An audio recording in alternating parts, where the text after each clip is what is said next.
have any glasses to check.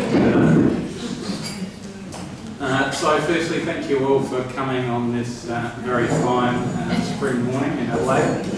I'm sure everybody's relieved to actually be able to do something in person for a change. We are, of course, recording this session because we're still operating on the basis of both offline and online, like I'm sure everybody else in this room is. So it's my job this morning to welcome our two speakers, James or Jimmy Marcus and Ben.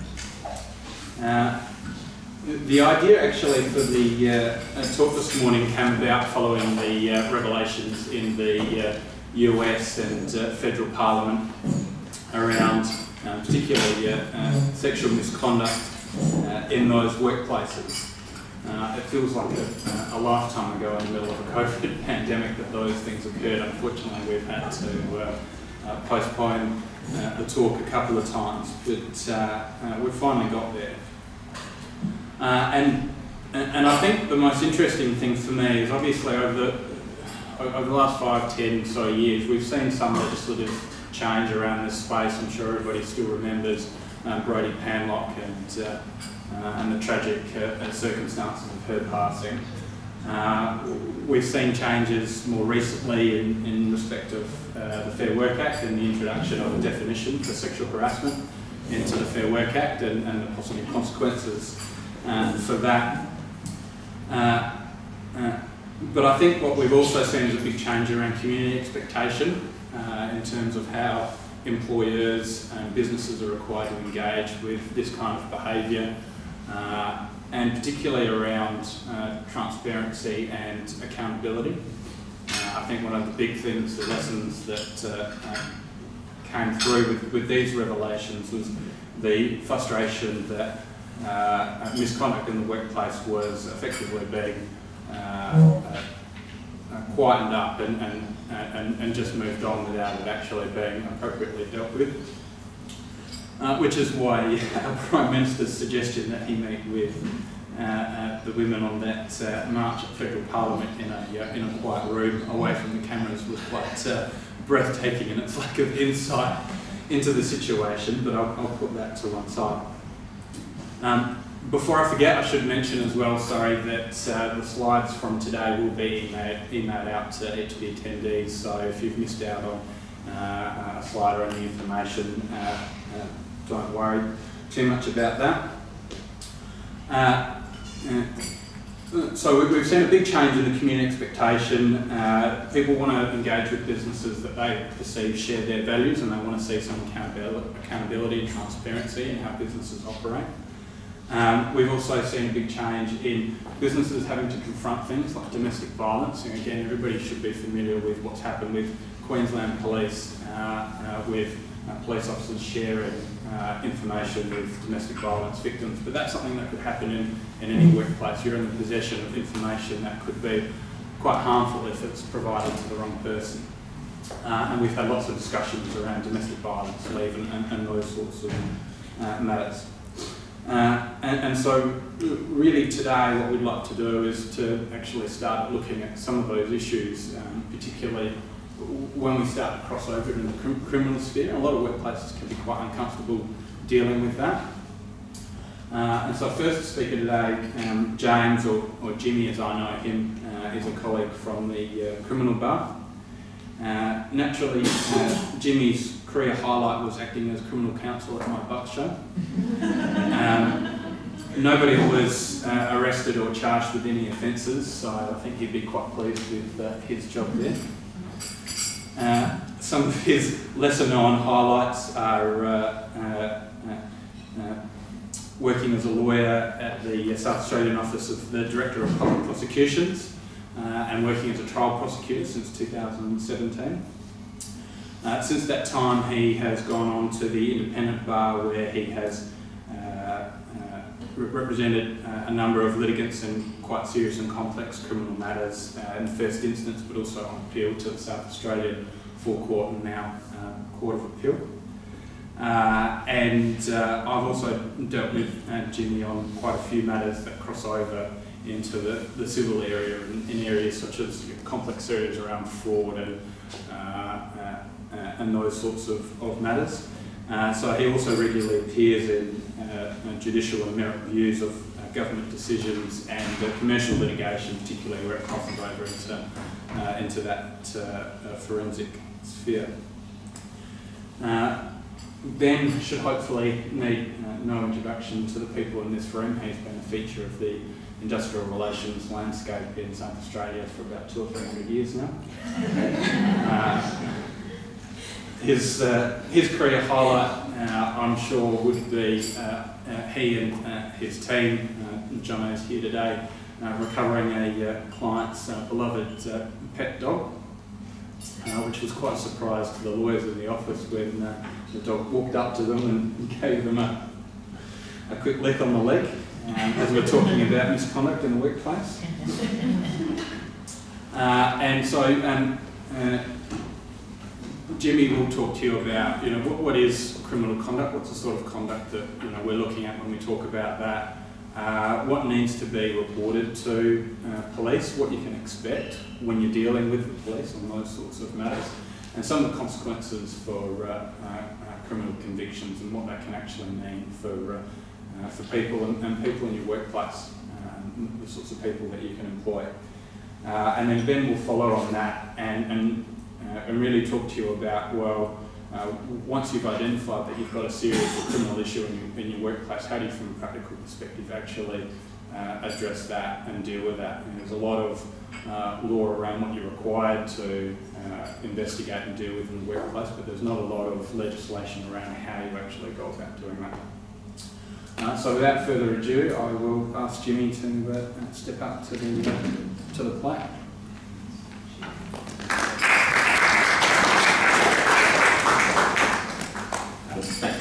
Happy to be a part of helping you earn a CPD point at ungodly hours of the morning. And I think, does this one count as ethics as well?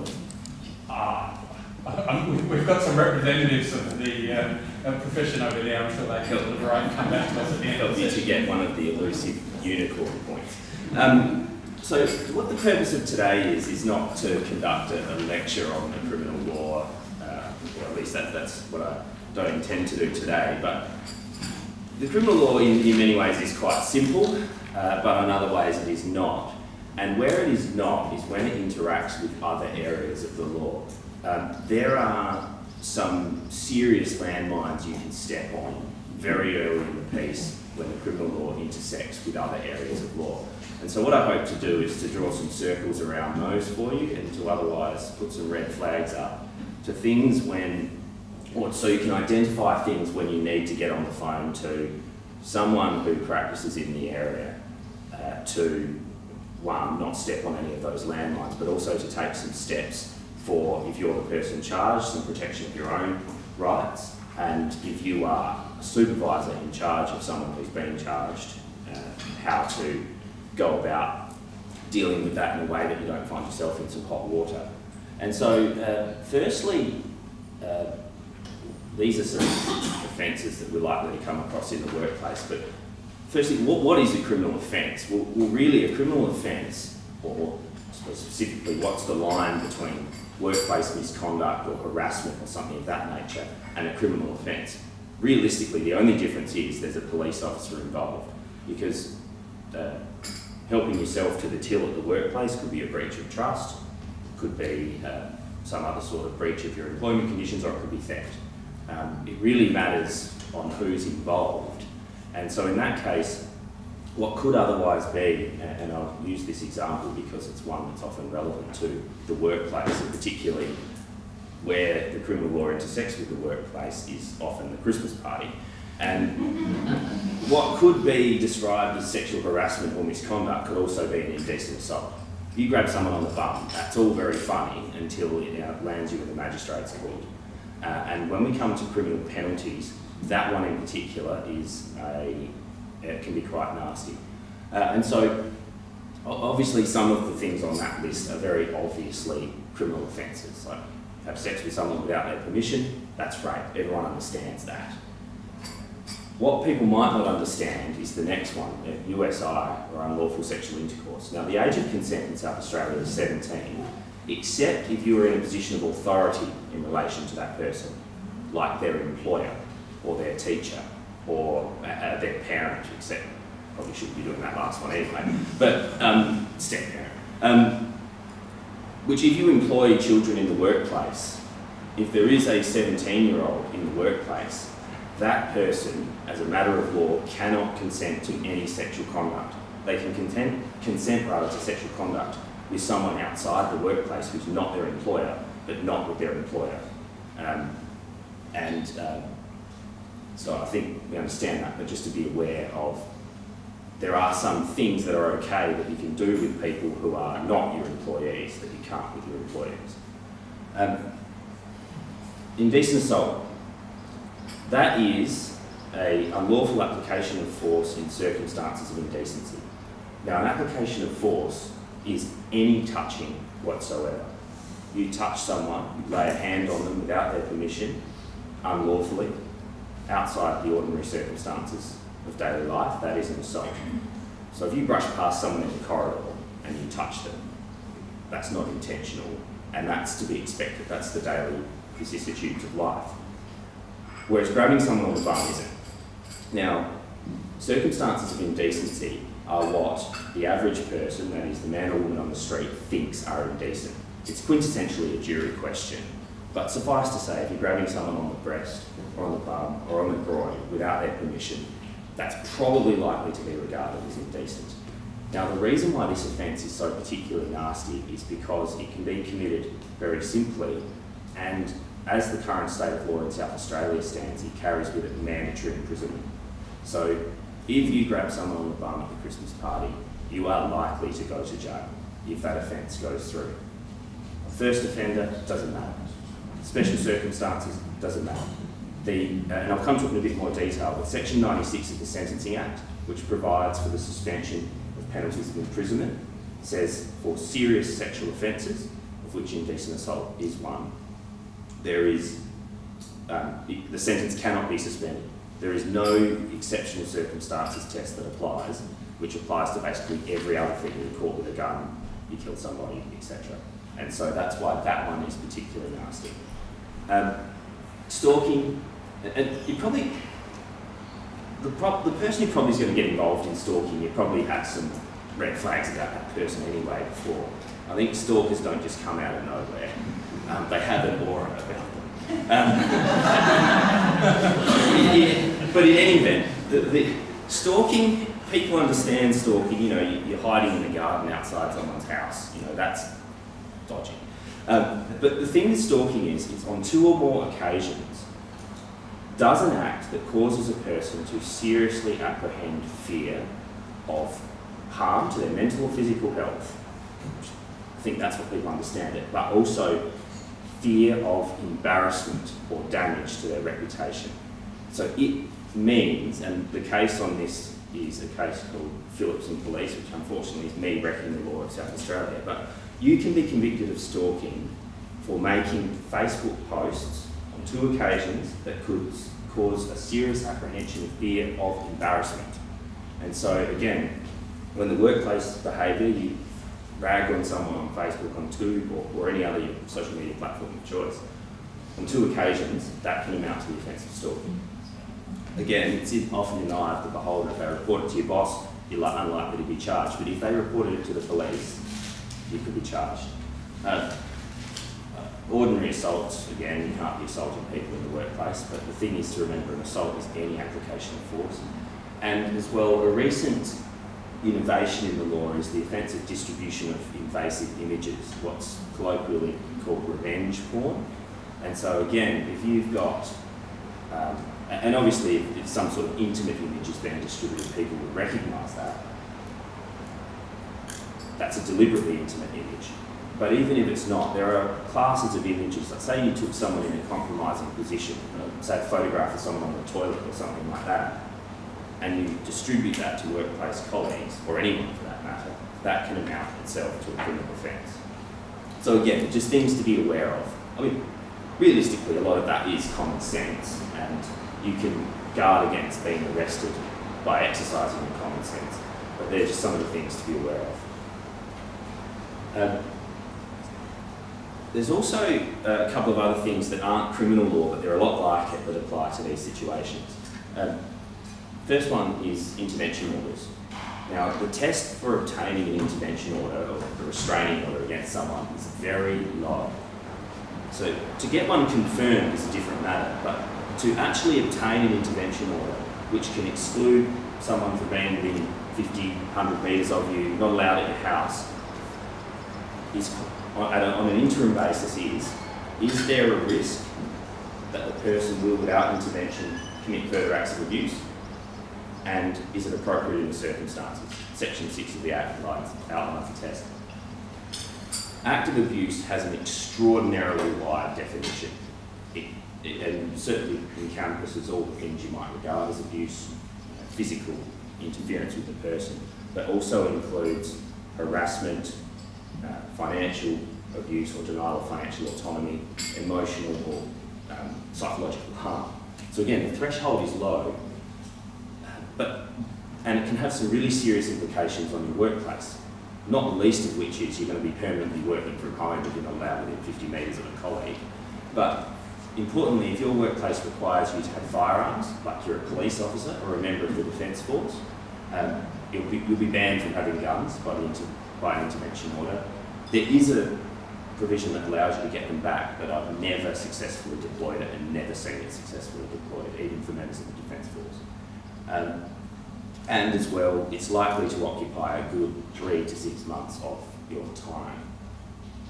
Then there's also the implications of being charged with an offence, with licensing and accreditation regimes.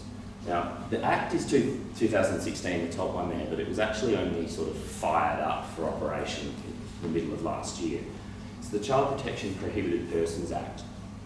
Now, that has a list of offences, of serious offences, that if you are charged with one of those offences, so you've just been charged, someone said you did it, not a shred of evidence other than someone say so, you are by force of that act presumed guilty of that offence and presumed to present an unacceptable risk to children, which means your working with children check will immediately be revoked and it is a criminal offence for you to then work with children. And so it doesn't matter if your criminal offence has anything to do with children. There are two examples from recent times. One is someone charged with indecent behaviour in a nightclub, nothing to do with children, to a place that children aren't even allowed. Presumed guilty, presumed an unacceptable risk. The other one is a historic sex offence from 20 years ago, with this person having an unblemished history of working with children for about 2 decades. Again, presumed guilty, presumed unacceptable risk. The same applies to the NDIS. They have picked up that same test of a presumption of unacceptable risk. So any disability clearance will be immediately revoked, and it's a criminal offence to work with people with disabilities. And as well, I put the Plumbers, Gas Fitters and Electricians Act on there as well, because just recently, there's a matter on my desk of the Commissioner for Consumer and Business Affairs trying to take someone's electrician's licence on the basis of an indecent assault. They say you're not a fit and proper person to be installing PowerPoints because you groped someone. Now, I mean, that seems a bit farcical, but the implications for this person are severe. Their livelihood is suspended until we can do something about that. And I might add as well, that person was found, no, they dropped the charges. The indecent assault was charged, but the charges were dropped. But this person is still defending his right to install PowerPoints because of an allegation. So just to give you some idea of just how serious the consequences of this can be. Now, Patrick touched upon it, and indeed Ben reminded me of it this morning. In addition to these provisions applying to you, there's also a number of obligations placed upon you to report things. Commonly, teachers, for example, if a complaint is made against a teacher, they're then obliged to report that to the relevant board, and obviously suspensions and the like can result. Not to mention, you might be obliged to with workplace policies and the like, but there are some legislations that mandate this, and not doing it can amount to an offence. In particular is the ICAT Act, which has been under some review recently, but this bit hasn't changed. So a public officer is defined in Schedule 1 of the ICAT Act to include a person performing contract work for a public authority or the Crown. So the Crown instrumentality briefs me to do something. I could be, and I think the Bar Association is pretty endeavouring to avoid the operation of that. A retainer agreement is not a contract or something. But anyway, the point is, if you're contracted by a government authority, you become, for the purposes of the ICAT Act, a public officer. And under Section 4, you are required to report suspected misconduct, and it's an offence if you don't. So again, if you become aware of other people's misconduct in the workplace, you yourself can find yourself falling foul of the criminal law simply by doing nothing. So again, things to be aware of. Know the workplace policies that govern your workplace and the workplaces of your clients. And as well, in the news just recently, the head of the Hillsong Church is being prosecuted for covering up the offending of others. Now, in South Australia, we do not have a direct law of getting out the trowel or lifting the carpet and making things disappear, but it wouldn't surprise me if in the next 5 years we do. And so, again, we're moving in the direction of not just engaging in workplace criminal behaviour, but failing to do anything about it can itself land you in hot water. Now, practical things. What to do if you fall foul of the criminal law. I say this as a bit of a joke, but the best piece of arrest advice ever given is given by the gingerbread man to Lord Farquaad in Shrek. When he's being tortured and he says, I won't do the voice, but he's like, don't tell him anything. Now, I say that as a bit of a joke, but your right to silence is very important. If you are arrested, it's a matter for you whether you want to say anything to the police or not, but you have a right to silence. And my advice always is obtain some legal advice, obtain the papers from the police, know what the case is against you before you decide to say anything about it. There is absolutely nothing, subject to a handful of exceptions, that you need to tell the police right there and then that you can't tell them next week in a letter without prejudice safely written at the top of it, or alternatively, alongside your lawyer, you turn up for an interview. My advice is always to exercise that right, particularly if you're a bit hot under the collar, if you're scared, which are both perfectly acceptable reactions and understandable, and you don't know what the case is against you. I've put down the powers of the police to search and the like. Suffice to say, if they turn up with a general search warrant, they're allowed to search your house. If they are purporting to exercise the powers under Section 68, the Summary Offences Act, they're allowed to search you or your car, search you in a non-invasive way, that's without stripping you or anything. And on Section 79A contains the arrest rights, which includes the right to a phone call, the right to silence, and the right to representation. You have the privilege against self-incrimination. There's some fascinating history outlined in those cases of the privilege, but where it matters here is you yourself cannot be made to incriminate yourself. You're asked a question by the police on the street or in the witness box in the courtroom, and the answer will incriminate you, you can decline to answer it. A corporation, however, does not have the privilege against self-incrimination. Now, it sounds straightforward, but where that matters is if you are the director of the corporation and you are being questioned in the witness box, and the answer will incriminate you because of your capacity as a director or incriminate the corporation, you can't rely on the privilege.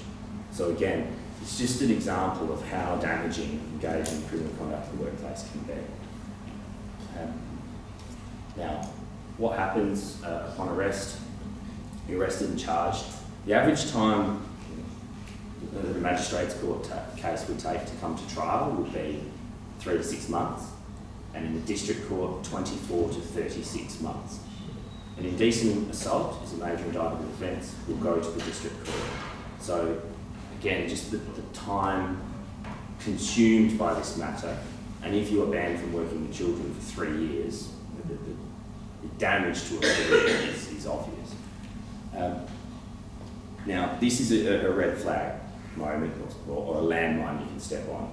And this is where it's important to understand the interaction between the criminal law and your area, be it workplace compensation, workplace conduct, family law, whatever. And that is, there is High Court authority there, which is on the slide, and I've even been kind and given you the paragraph, so you don't need to go looking for it. There is essentially unlimited power of the courts, saying colloquially, to stay any other proceeding whilst a criminal case is proceeding against you. And the reason for that is protection of, among other things, your right to silence and privileges. But it's very important you exercise it. It wouldn't be the first time that I've seen a criminal case come across my desk and then the client has filed an affidavit talking about the criminal conduct in family law proceedings. So not only have they bound themselves to a version of events, but they've done it on oath. So to change it is not only a prior and consistent statement, but it's perjury. So if someone is charged with something, or yourself are charged, good rule of thumb, down tools on every other piece of litigation that person's involved in that deals with the subject matter of the offence, and get some advice on that as soon as possible. The Sentencing Act, imprisonment is a sentence of last resort, that is, fines and community service, etc., must not be appropriate before imprisonment is imposed. However, there's the anomaly of what is a serious sexual offence, i.e. indecent assault, in which suspension of that sentence of imprisonment cannot be imposed or cannot be allowed. There's also, if you are charged with any sort of criminal offender, you need to be aware of the statutory guilty plea discount regime, which drains away very quickly thanks to some reforms from last year. So if you are charged, and it's the type of thing that you're considering a plea of guilty to, get some advice immediately, or if your clients are charged, get them to get some advice immediately. I also put the Migration Act there as well, Section 501 of the Migration Act.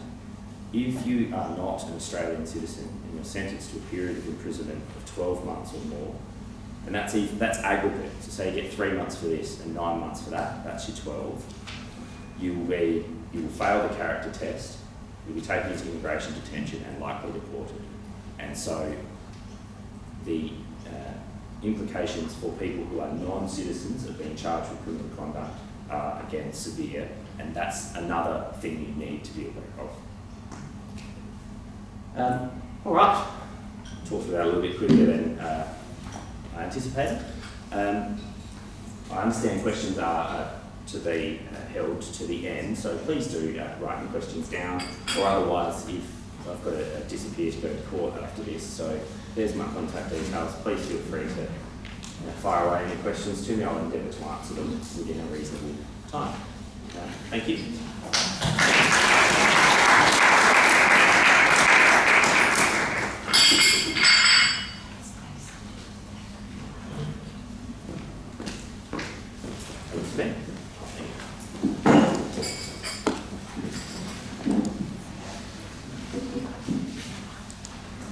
Just while Martin's getting set up, I just felt it was appropriate for me to respond to a couple of comments made by Patrick during his introductory remarks.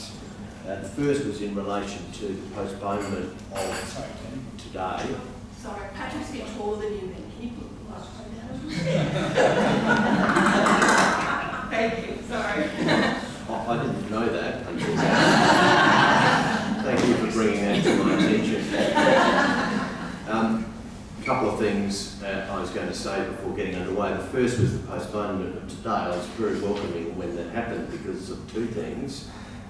During winter, of course, it's a lot wetter, and I thought, oh, the weather will be much better by October. And the second thing was, I said, well, we won't be wearing masks by then. Wrong on two accounts.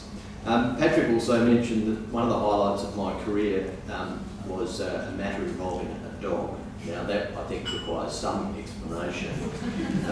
We were acting for the owner of a business whose pet dog was basically the mascot for that business and was regularly taken to work for that reason. He had a relationship and he brought his partner into the workplace as an employee, and unfortunately for him, the relationship broke up. and she took the mascot. Well, it took us about 12 months to recover the mascot, but he was very impressed when we did. And we took the dog in and did a lap of honour around the office, introducing the dog to everyone there. I move on to talk about managing serious misconduct in the workplace, best practice procedures for workplace investigations. One of the things I was going to say before getting underway is that this is an area of the law where there's no black and white. So when you are, as an employer, conducting an investigation, there's not law that applies to that investigation and tells you, as an employer, how to conduct that investigation. So there's no black and white rules. So when we're talking about this issue, generally what you're talking about is what is the best practice and whether you're going to comply with that best practice. There is other law that, of course, impinges upon an investigation. So, for example, all of us would be aware of the unfair dismissal laws. And one of the relevant considerations in the context of whether or not a dismissal is unfair, of course, is whether a support person was enabled to be provided to a worker who was dismissed. Obviously, that's in the context, in this case, of an investigation. So that's a relevant factor that the Commission takes into account, but it's not a requirement. That is, it's not a black or white requirement as to whether you provide a support person. It's simply a relevant factor that's considered in the context, in this instance, of unfair dismissal. In terms of my talk, what I'm going to talk about is options that are available to an employer when they receive a complaint, the investigation process, findings, and questions at the end. In terms of complaints, surveys that have been undertaken indicate that the most common matter that is complained about and brought to the attention of an employer is a complaint in relation to harassment and bullying.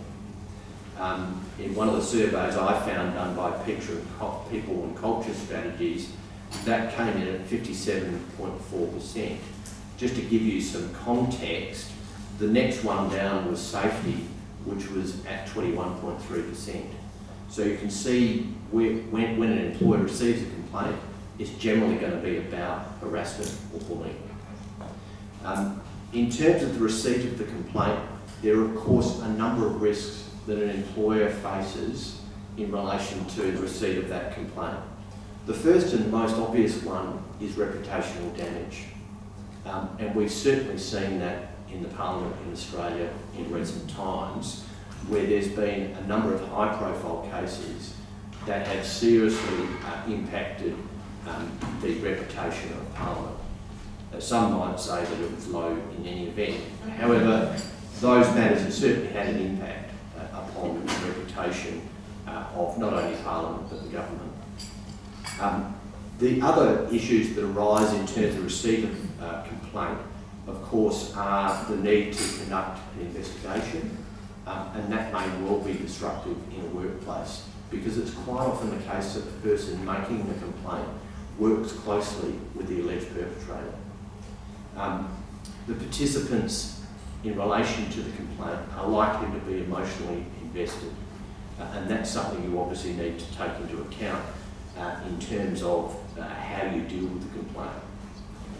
In terms of the options, I thought I'd talk briefly about what the options are when you receive a complaint.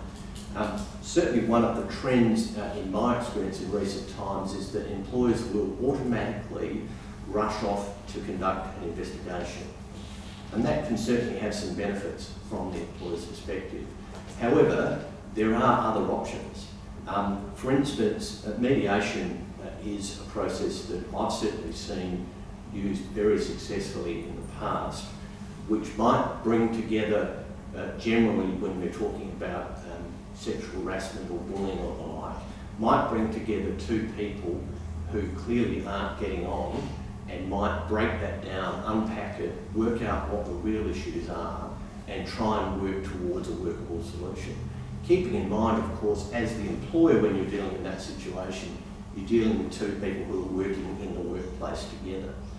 And ultimately, if there's some form of mediated outcome that can be achieved, that would be a fantastic result. I am, of course, talking about matters of sexual harassment that aren't serious, that is, at the serious end. All sexual harassment is serious, but some more so than others. And certainly the language of whether it's harassment or bullying can be described on occasion to describe general management decisions. And certainly when we're talking about general management decisions that might be characterised by a complainant as harassment, for instance, or bullying, then they might be situations where mediation is an option. The other option to discuss, particularly in the context of where it's really properly characterised as a management decision, is the possibility of self-help. Some complainants might come to you and might be looking for some guidance as to how to deal with the situation, not necessarily investigation. And certainly in that situation, you might be able to give them the tools that assist them to deal with the problem that they're facing. Again, that's obviously less serious matters that we're talking about. The more serious matters, it's going to be appropriate for you as the employer to conduct an investigation of that matter. One of the issues that you're going to need to consider where you receive a complaint is the issue of the seriousness of the behaviour. And certainly if we're talking about serious misconduct, whether that be fraud, a serious sexual assault or the like, then you need to obviously turn your mind to whether or not the alleged perpetrator can stay in the workplace. And you're going to need to turn your mind to the possibility of suspension of that worker. Most employers will turn their mind to this issue when they receive a complaint. There will generally be a right to suspend for an employer. It's not, in my experience, generally something dealt with explicitly in a contract of employment. However, it is an implied right that you will have as an employer to be able to suspend. The issue of suspension is generally not a significant issue. The next issue, though, as to whether you're going to suspend with or without pay tends to be more of an issue. Most employers, in my experience, don't want to suspend with pay, or if they do, their intention is to suspend with pay for a relatively short period of time, during which it's intended that an investigation takes place. Generally speaking, unless you've got an explicit right in your contract, you're going to have to suspend with pay. The ability to suspend without pay will only arise where you've got something under a contract or industrial instrument which enables you to suspend without the need to have to pay during the course of the suspension. Turning now to the investigation. At the preliminary stage, there's some important decisions that the employer is going to have to make if they are investigating a serious matter. The first is to plan the investigation, and as part of that, an initial decision you need to make is the type of investigation that you are going to conduct. And you're going to need to make a decision about whether or not you're going to conduct an internal investigation or an external investigation. And that might depend on a range of factors. It might depend on the type of complaint that is made, so the allegations that have been made and brought to the employer's attention, the issue of bias, which is a real live issue in terms of an internal complaint, that is there somebody who can be appointed to investigate? So for instance, if the allegation or the complaint and the allegations are made against the Chief Executive Officer, as an example, it's difficult to see how an internal investigation could be undertaken in that situation. So the seniority of the alleged perpetrator is obviously relevant in relation to that factor. The issue of confidentiality is also important, and that might determine that you go for an external investigation. Time and cost are also, of course, relevant, as is the issue of legal professional privilege.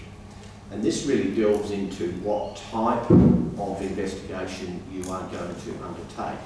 So there really are two main types. The first type involves an investigation which is directed towards making findings of fact. That's generally what you would expect to occur in the context of an internal investigation. The second type of investigation would consider not only the findings of fact, but also legal considerations.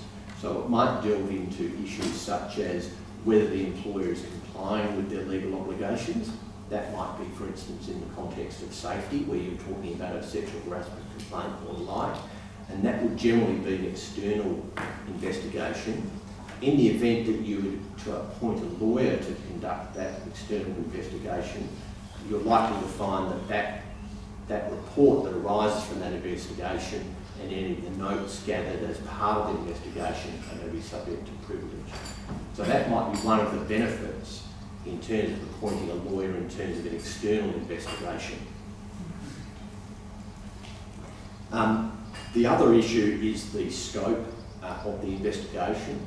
I think that's an important part which is often missed in terms of identifying precisely what is getting looked at, and that requires an analysis of the complaint, the allegations that are being made, and determining precisely what is to be looked at.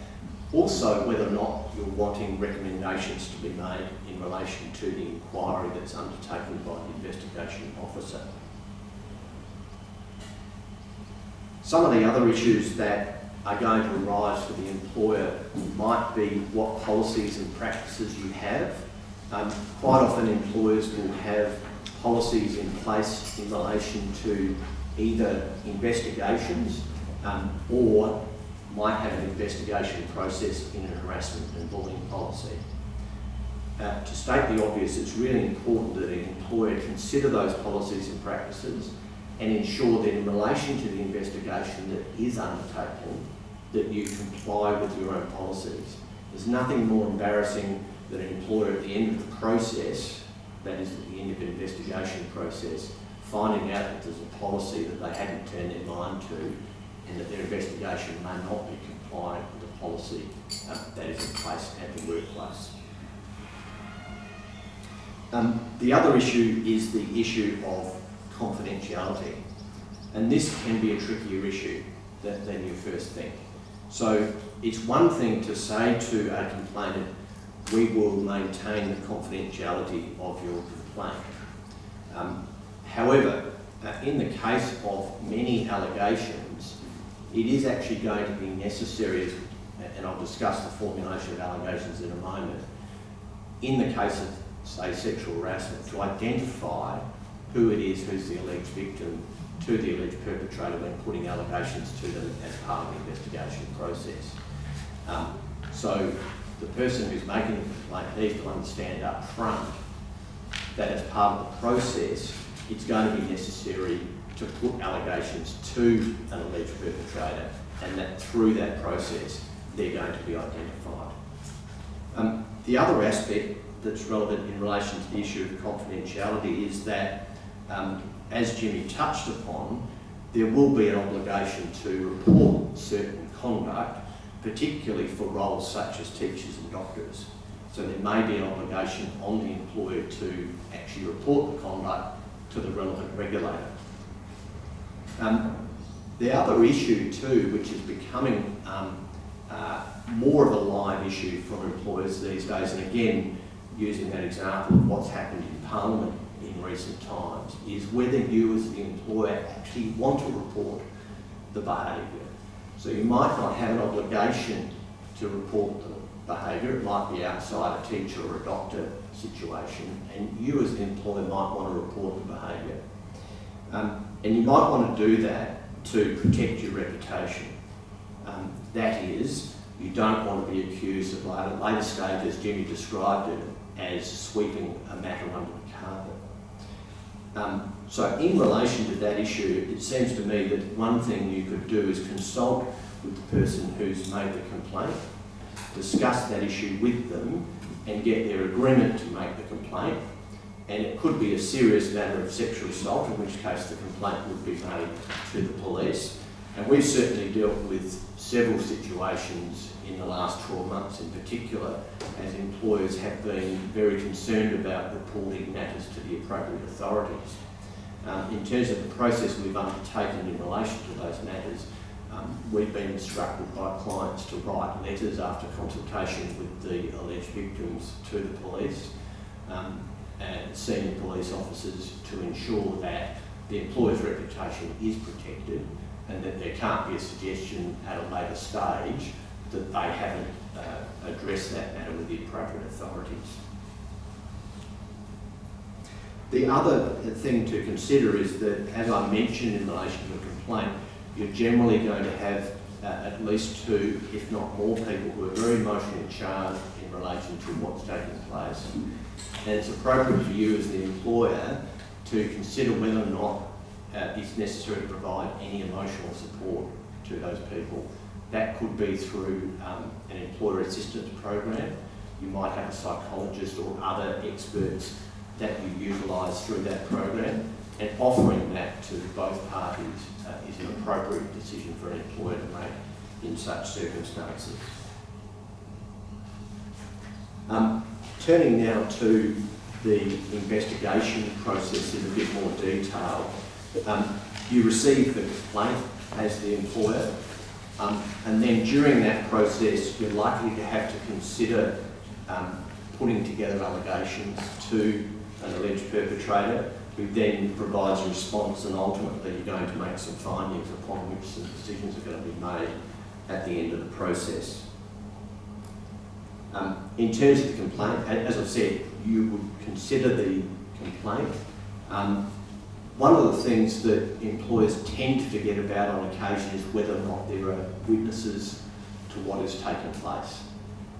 And that is obviously a fantastic source of evidence, because you're not speaking to the two parties, that is, one who's made the complaint, the other who's responding to the complaint. You're generally talking to a witness who's going to be independent and can get great evidence. The other evidence that we see quite regularly these days due to modern technology is emails and text messages. We're dealing with a matter at the moment which involves an allegation of sexual harassment made against a doctor and their employer. And in relation to that particular matter, the doctor has kept all of the SMS messages that he had with the complainant and shared those SMS messages with us. And what it shows is a relationship which is very different to the one that the complainant is now alleging was the relationship at the time. So certainly modern technology, whether it's emails or SMS messages or other forms of communications, can be an instructive form of independent evidence. In terms of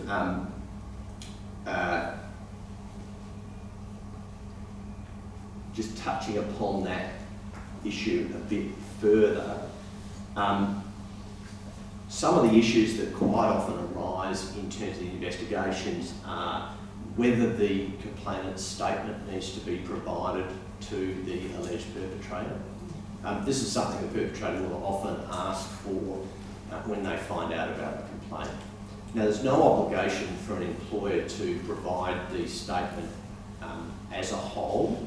What can be provided is a summary of it, and in particular when you're looking at the need to put allegations to an alleged perpetrator, if that's a decision that is made, then that can be done, and that then summarises the complaint. As I said, the existence of witnesses needs to be disclosed, and it's always a good idea when you've got a alleged perpetrator to ask them that specific question. That is, are there any witnesses that you can put forward that support your position? And as I've mentioned, there will be cases where the complainant's identity needs to be disclosed. Certainly when we're talking about harassment of bullying, which as I've described is the majority of cases, the identity of the person is going to be, the complainant is going to be obvious. Some of the other matters to consider as part of your investigation process. It's always a good idea to record meetings and take statements of witnesses as you're going along. In terms of those records of meetings, it's not actually a specific requirement as such, though it's something that employers will often do. Consent is not required from the employer's perspective to take such notes, though it's often a matter that is disclosed to witnesses or others that you're interviewing during the course of the process. In terms of the provision of those notes, generally that comes from a request from the alleged perpetrator. There's no requirement for you to provide such notes. That is as part of the investigation process. Those notes may of course be relevant in a discovery process if there's a dispute down the track, but at the investigation stage there's no obligation to provide those notes. And it's obviously a good practice to take such notes. Turning now to the formulation of allegations. At some stage during the course of the investigation, it may be necessary to put allegations to an alleged perpetrator. These are obviously some of the issues you're going to need to consider in terms of the formulation of allegations. I was just going to give two examples of what to do and what not to do. This is sort of an approach that you quite often see in letter of allegations, where it's very generalised and it's alleged that you've been bullied, or you've bullied staff at work and you've displayed aggressive behaviour towards a subordinate on 2 occasions. So that's the sort of allegation we see quite often in letters of allegations, or really what you're doing there is saying this is the conduct you're alleged of doing without specifics. But it's important to provide those specifics when you are providing allegations to an alleged perpetrator. So the example now is an example of what to do. So when we're talking about an allegation of bullying staff, we need to identify who that staff member is. We need to identify that what we're complaining about, or what the issue is the aggressive behaviour. And in this case, there are 2 examples that are actually specifically given. The first is that you've slammed your office door in her face.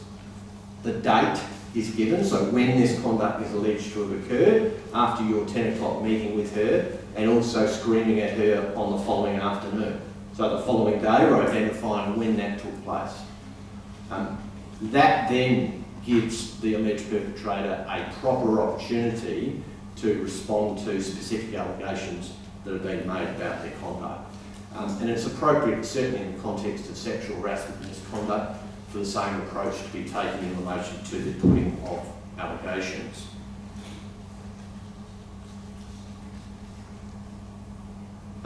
In terms of other matters, one of the things that is obviously going to come up where we're talking about serious misconduct, including sexual harassment, is the question of legal representation for the accused.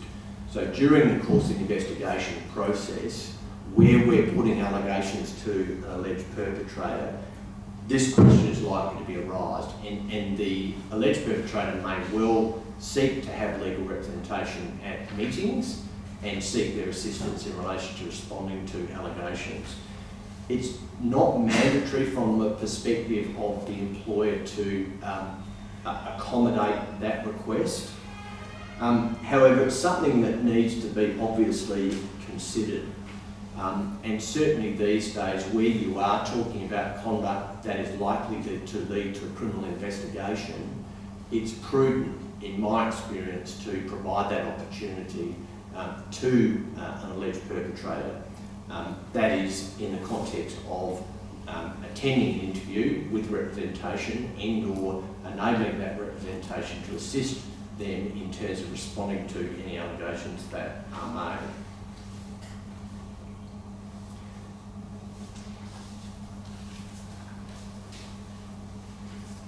In terms of some of the other issues, I've just put in there some common matters that come up and that an alleged perpetrator might seek as part of the investigation process. So at the top, in terms of cross-examination, that's not something that's required. Face-to-face meeting with the accused is something that's recommended.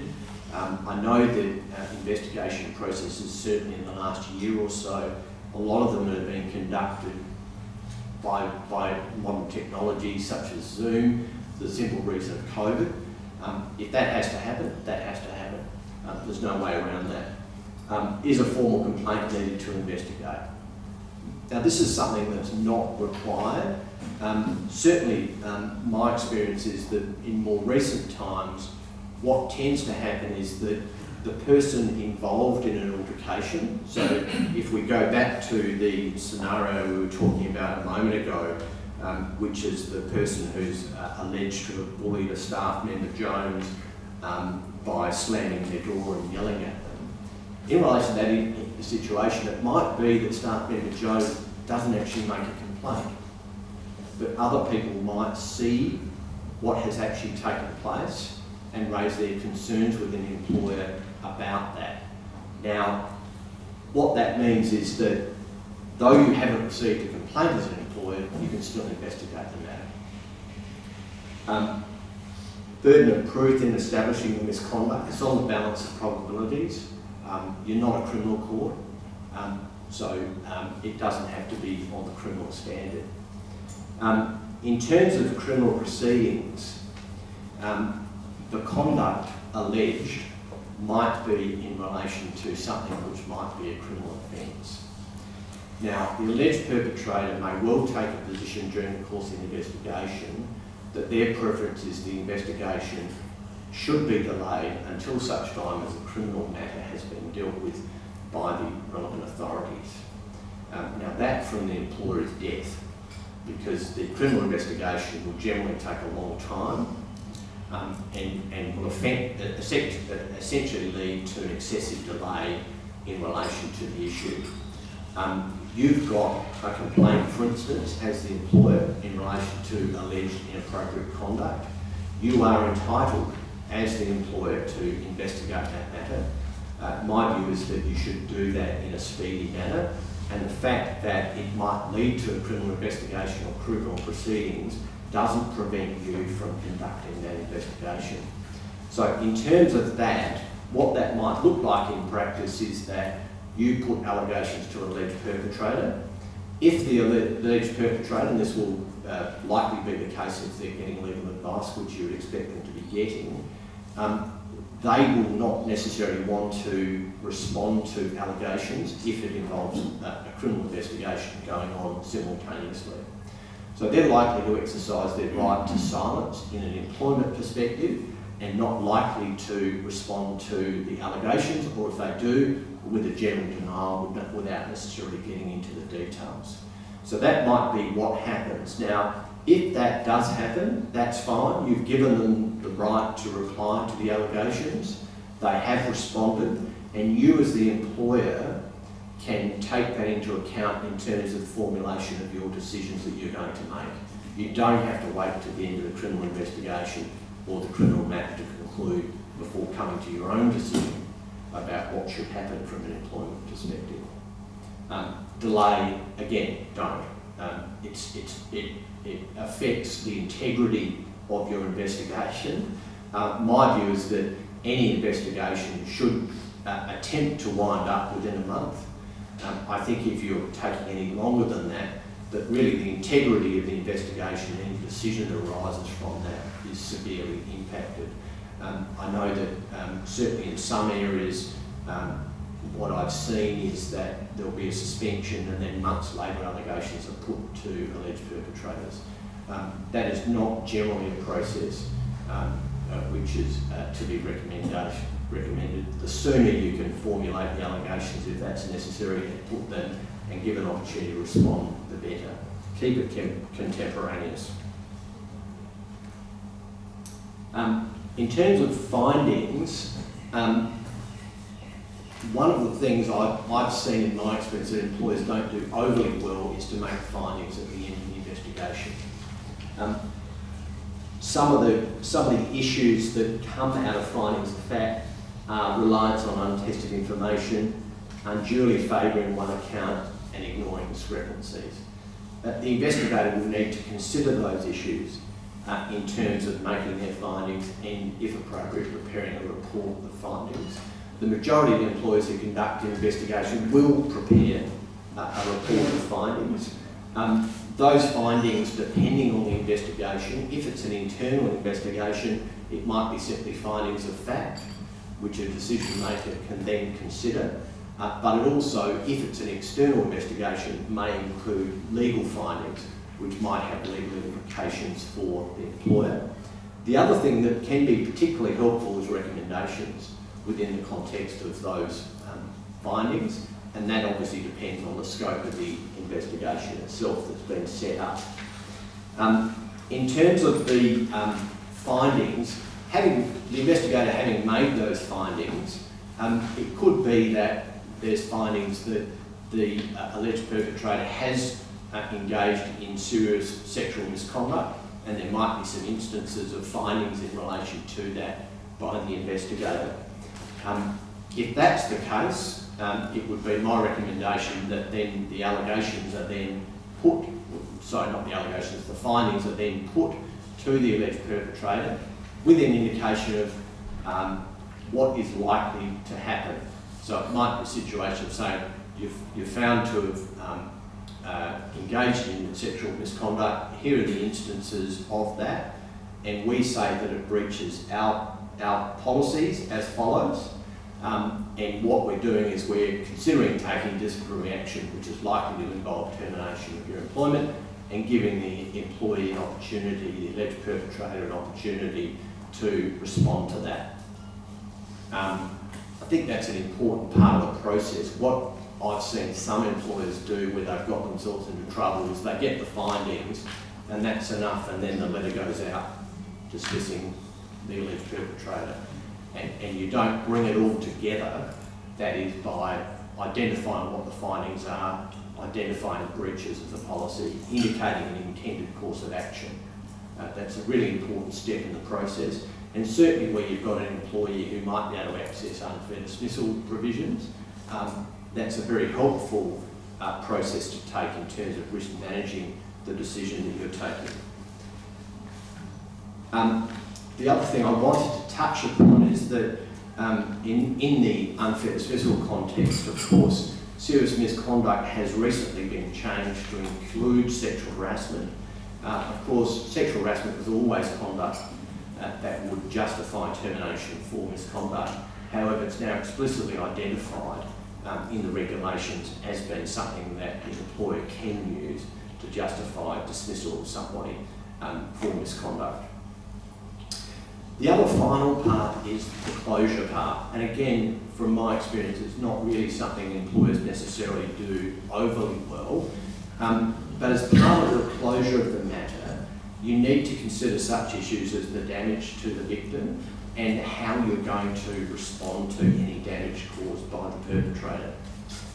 In terms of education, is there a need for some form of education out of the process? Is that a learning from the process?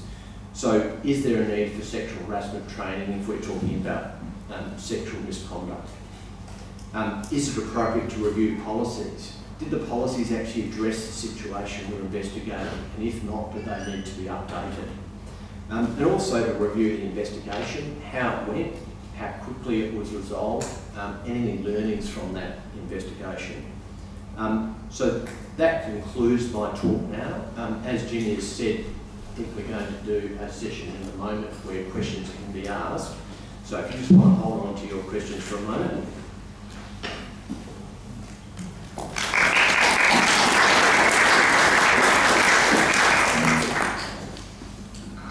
I'll just put the microphone back up to mine. So for Jimmy and Ben, but thank you both for that. I've certainly found it interesting. Some of the observations that I had from that One thing that you might want to consider is with some of these circumstances, there might also be a risk that the business itself has contributed to the circumstances of the offending. And so you might want to actually also consider in conducting an investigation whether you do that through your legal advisors, so that you can not only investigate the conduct, but you can also investigate the business's obligations and have that protected under legal professional privilege to ensure that you can try and remedy any issues that arise. The intersection between the right to silence and particularly in the circumstances of investigation under the Work Health and Safety Act, obviously the Act in South Australia has preserved the right to refuse to answer a question from the regulator if it might incriminate you or tend to incriminate you. But that can become a bit more complicated where you're answering questions on behalf of an organisation. It's something that I have dealt with previously. For a small business, you might still decline to answer a question on behalf of the organisation if it might tend to incriminate you, but for a larger business, then there's questions there about the business, which officers it might actually present to answer questions on its behalf. So that's something to be alive to that you might need to seek legal advice about. Determining what sort of conduct to report to the police and what not to report. An inappropriate comment at a Christmas party is probably not something you're going to report to police, but a sexual assault is something you're quite obviously going to give serious consideration to reporting to police. Now, there's a whole range of conduct that occurs between those two, and if you're at all uncertain, absolutely seek legal advice. We can, if need be, we can go to the criminal bar and we can ask that question. At least if you've asked the question, you've sought the advice, then you've taken the first step.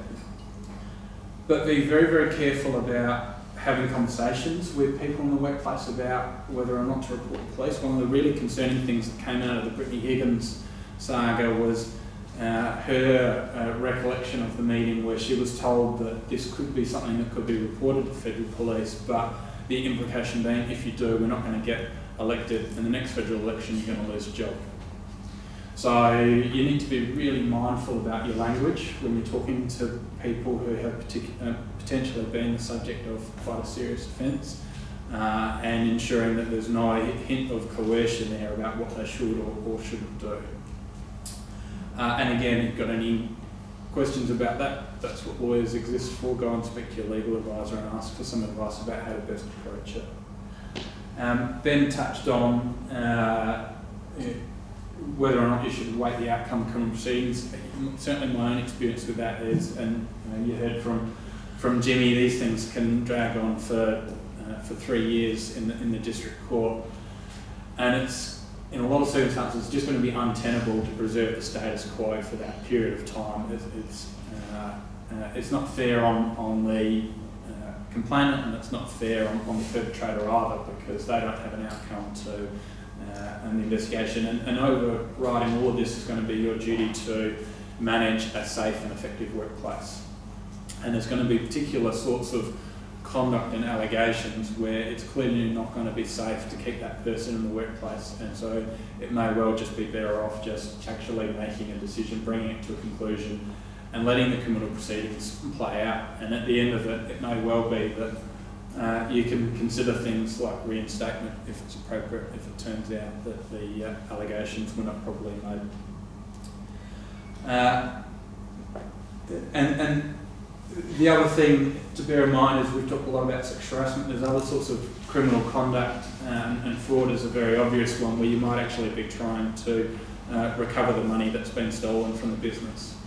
And so there's going to be issues around being able to do that in the context of a criminal prosecution where there may well be a stay placed on any proceedings you take to recover that money. And so those are sorts of things that you'll need to consider and take legal advice on when you're managing this from the very start, so that at least you can get in front of these sorts of issues. So I'm not sure if we have a microphone or... so what we might do is, if anybody's got any questions, I might field them to Jimmy and Ben and just ask them to speak up so that everybody can hear their answers up. Is there anything in particular that might have arisen from that discussion that people want a bit more detail on, or? Can Ben just explain, I've found over the years that people link all the disciplinary processes into one. So there may be work performance issues, and then suddenly we've got a bullying accusation as well. I've found that you can't link the two, because one has a different outcome. One is work performance and the other one is bullying. That employers that I've known tried to link them and then have a case as part of the bullying investigation to say unfair dismissal is now because of these other factors. Am I right in saying that they are separate events and have to be treated as such, or can they be linked?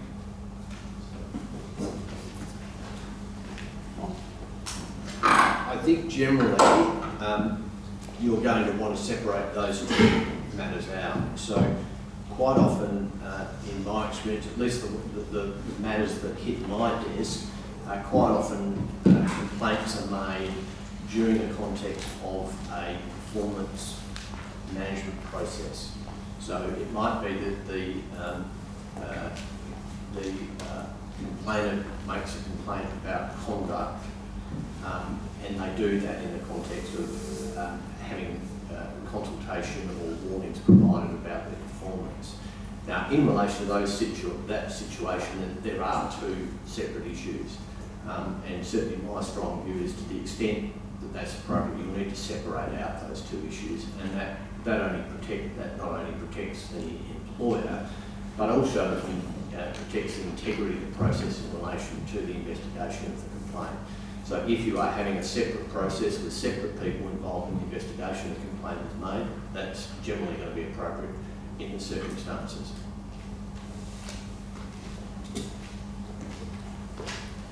So we do now have a microphone available. So one question from me to you, Jenny.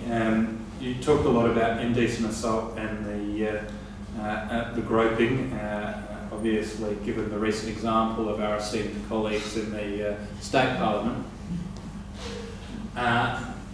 And coming into Christmas party season, if there have the circumstances where something similar arises in the workplace and the decision is made to make a report to the police, what can an employer expect in those circumstances in terms of liaising with the police and what their response will be?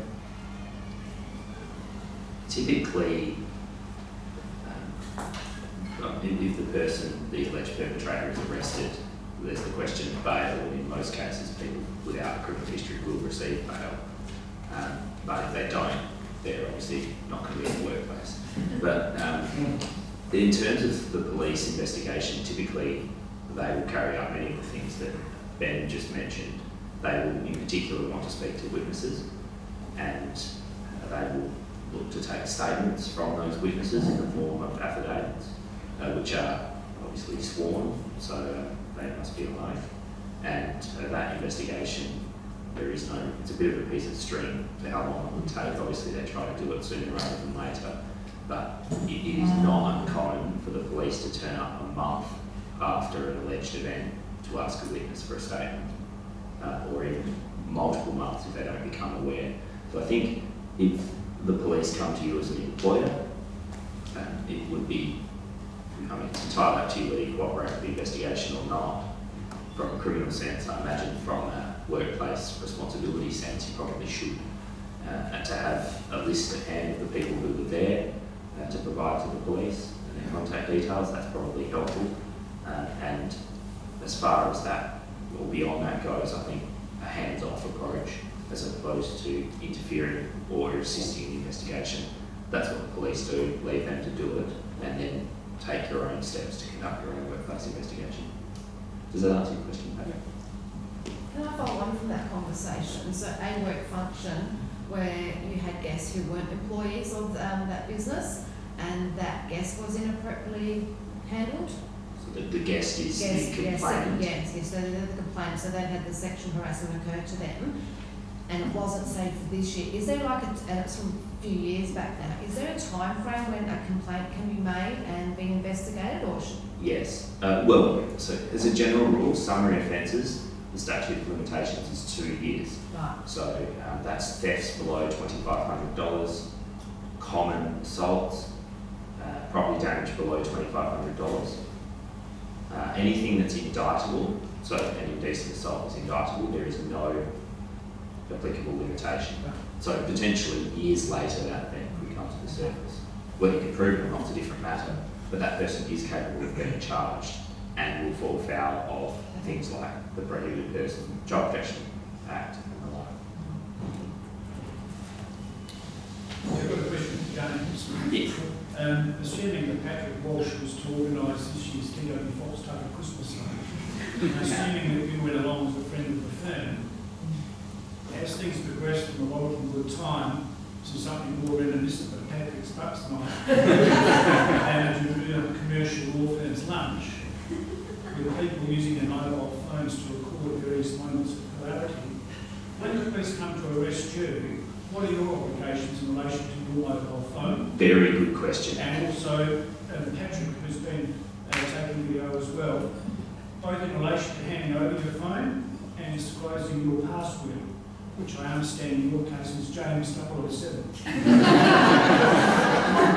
I mentioned stalking before. I knew I seen you. I'm just wondering how long it took you to come up with that question. Right, one thing at a time. This is, using powers of the general search warrant or using their powers to search vehicles, vessels and persons, the police can take your phone.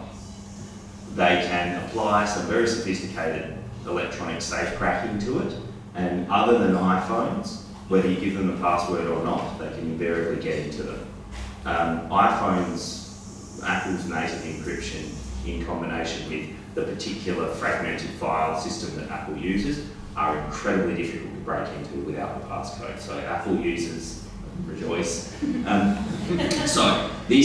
The police have, they can ask you, subject to particular laws, none of which are particularly relevant here, your name, your address, your date of birth, must give them those things. Beyond that, right to silence. You do not have to give the police your mobile phone passcode.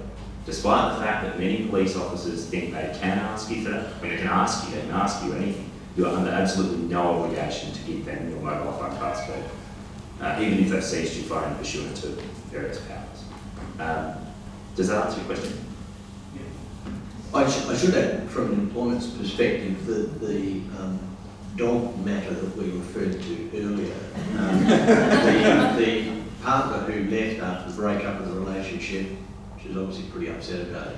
She also took the passwords to Facebook and other social media accounts of the business.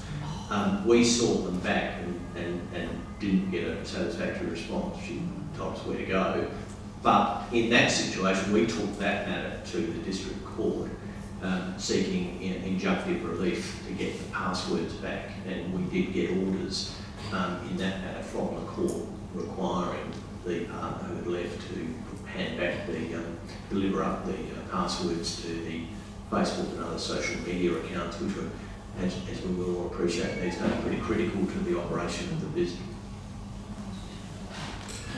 I might just add into that a comment about it's not just about producing potentially records and files and information to SA Police.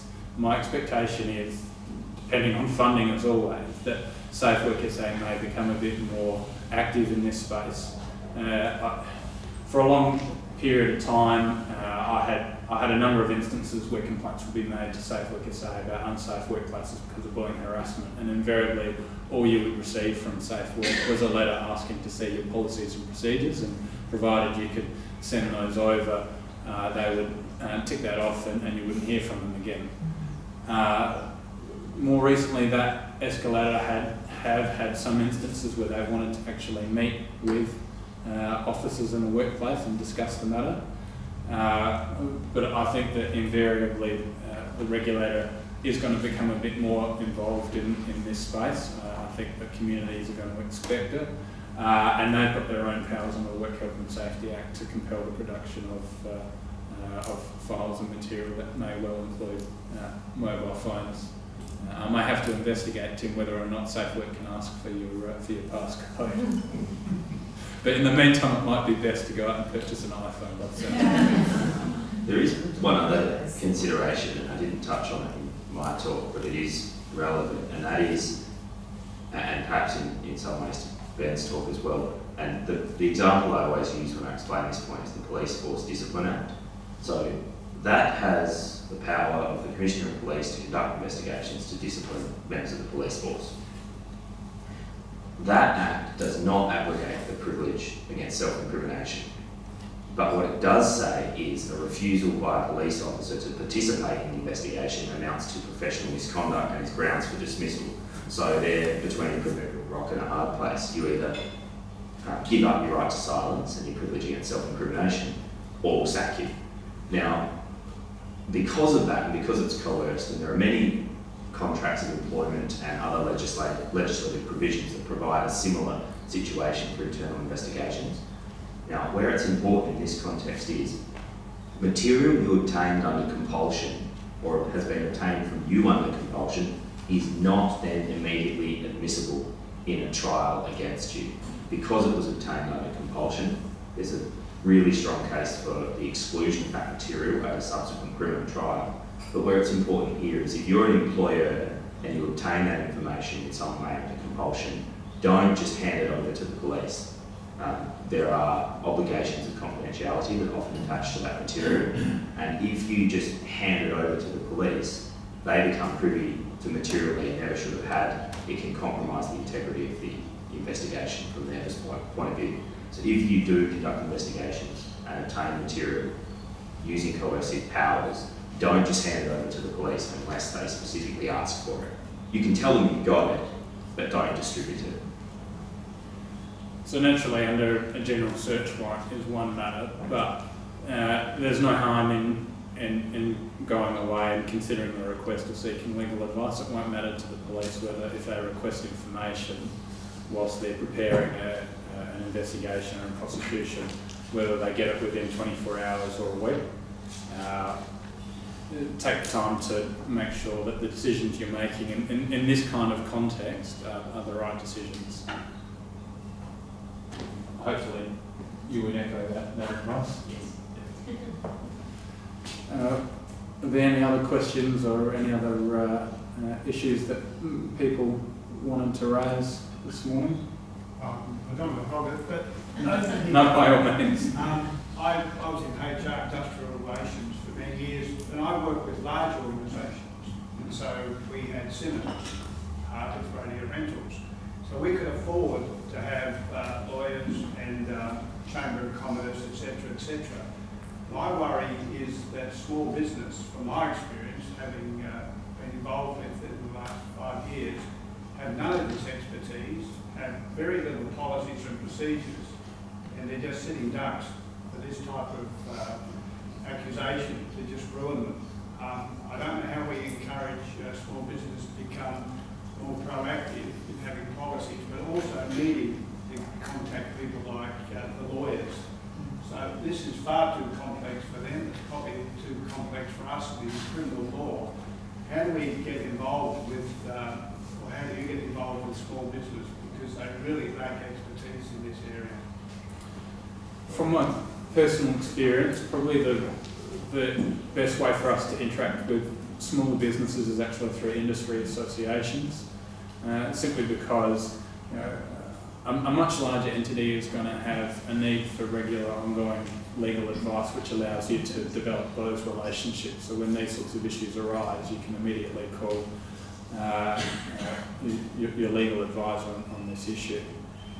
Small businesses not only don't have the resources, but tend to not have the need for the consistent legal advice ongoing, and so oftentimes it is through industry associations who can disseminate this sort of information. Some of them will be able to provide boilerplate policies that might assist, but also can direct them to the right people. And if all of that else fails, if you think there might be a legal issue, contact the Law Society.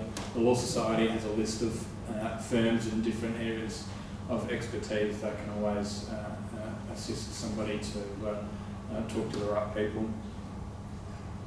I don't know, either of you have anything to add to that? The other comment I was going to make is that Parliament has recognised this, so when you look at the unfair dismissal laws, a relevant consideration is obviously the size of the operation in the context of unfair dismissal.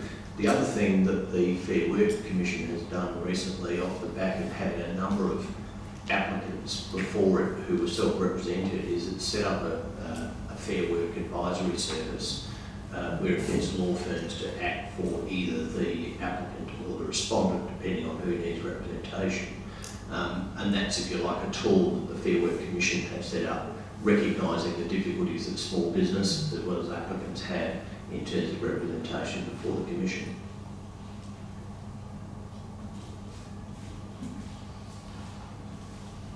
Anything else? Anybody else experiencing consistent criminal conduct in their workplaces?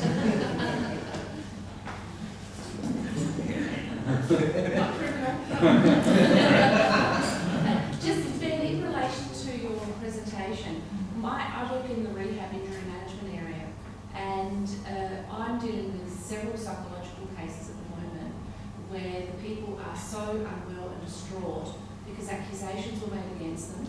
They've since been substantiated, and in particular one wants to get the person for defamation, but they won't tell him who it is, and he's so obsessed with it. So what rights does the person who's been falsely accused have, given that sometimes the complaints are actually malicious? Sure. That's probably a talk for another day, but in general terms, most people are going to be protected if they make a complaint.